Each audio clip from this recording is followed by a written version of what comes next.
नमस्कार दोस्तों, स्वागत है आपका साइट फॉर वर्ल्ड के ऑफिशियल लर्निंग प्लेटफॉर्म पर, जहां स्टूडेंट्स और जॉब सीकर्स के लिए करियर, टेक्नोलॉजी और प्लेसमेंट से जुड़ी इंडस्ट्री ओरिएंटेड और प्रैक्टिकल नॉलेज दी जाती है।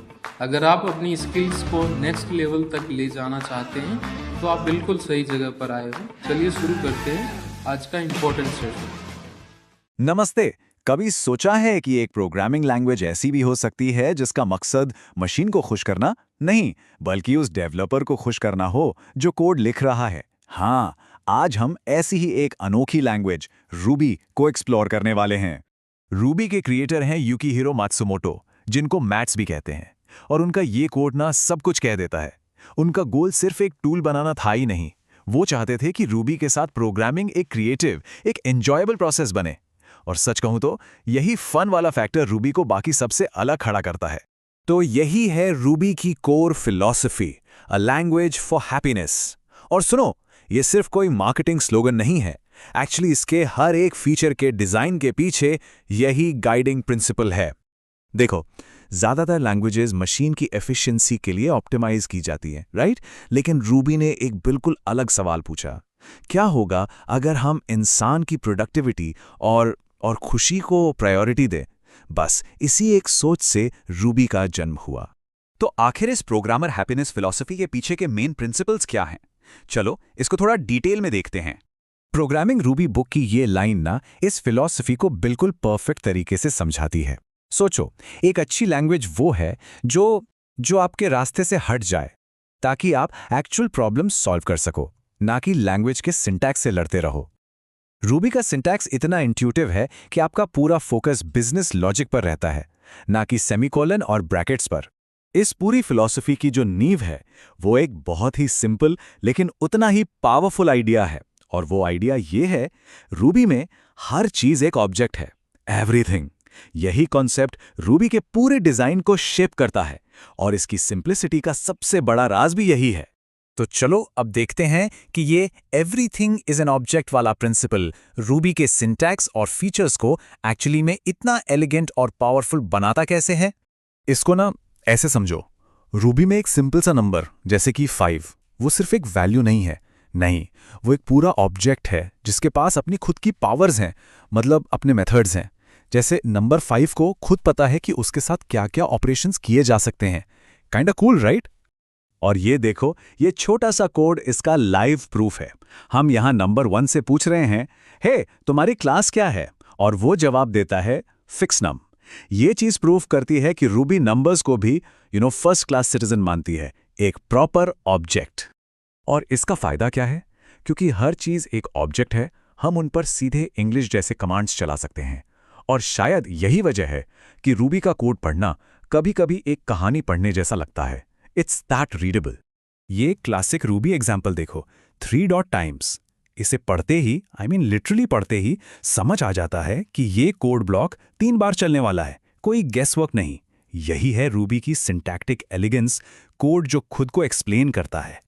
रूबी के थॉटफुल डिजाइन को और गहराई से समझना है तो चलो एक छोटी सी केस स्टडी देखते हैं, सिंबल्स वर्सेस स्ट्रिंग्स। ये एक सवाल है जो नए रूबी डेवलपर्स के मन में जरूर आता है कि टेक्स्ट के लिए दो चीजें क्यों हैं, स्ट्रिंग्स भी हैं, सिंबल्स भी हैं, ऐसा क्यों? इसका जवाब एक बहुत इंपॉर्टेंट कंप्यूटर साइंस कॉन्सेप्ट में छिपा हुआ है, और वो कॉन्सेप्ट है म्यूटेबिलिटी।